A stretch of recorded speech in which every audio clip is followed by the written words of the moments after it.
అందరికీ నమస్కారం. మనందరికీ తెలిసిన విషయమే ఏంటి అంటే, ఏ దేశం నుండైనా ముస్లింలు ఒక దేశానికి వలస వెళితే ఉద్యోగరీత్యా కానీ లేకపోతే వలస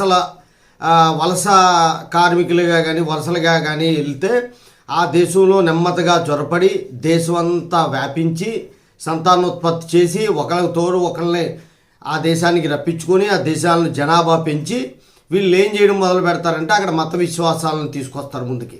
ఎక్కడ నమాజ్ చేయవలసిన ప్లేస్లో కాకుండా రోడ్డు మధ్యలో నమాజ్ చేస్తారు. అలాగే మసీదులు కడతారు, అక్కడ పెద్ద లౌడ్ స్పీకర్లు పెడతారు. మా చట్టాలే అమలు చేయాలి, మీ దేశం చట్టాలను మేము అనుసరించమని చెప్పి గొడవలు చేస్తారు.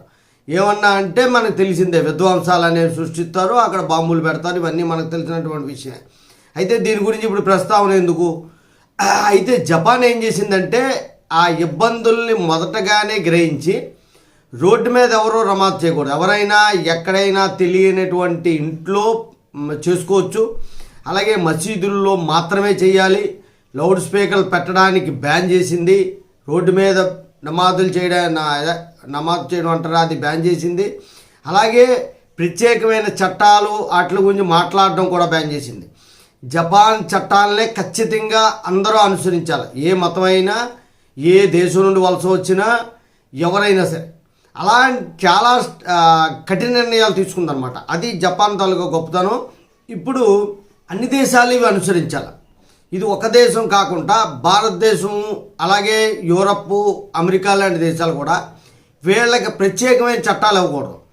ఆ దేశ చట్టాలనే వాళ్ళు అనుసరించాలి తప్ప ప్రత్యేకమైన హిందూ యాక్ట్ ఎలా ఉందో అలాగే ముస్లిం మ్యారేజ్ యాక్ట్ కావాలి, మాకు కొన్ని రకాల ప్రివిలేజీలు కావాలి, వక్ఫ్ బోర్డు లాంటి చట్టాలు తీసుకొచ్చి భూములన్నీ మా ఆధీనంలో పెట్టుకుంటాం అన్నది తొలగించాలి. ఎందుకంటే తొలగించకపోతే దేశం అంతా ఒకటే అన్నది లేదు, మీరు వేరు అన్నటువంటిది ఒక సంకేతం ఇచ్చినట్టు అవుతుంది.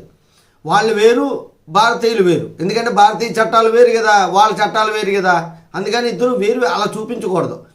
ఏకతాభావం కావాలంటే అందరూ ఒక చట్టాన్ని అనుభవించాలి. అదే జపాన్ చేసింది, అదే జపాన్తో పాటు ప్రపంచ దేశాలన్నీ కూడా చేయాలి. దాన్ని వాళ్ళు సహకరించాలి. సహకరించలేదు అంటే కఠినమైన శిక్షలు అనుభవించాలి.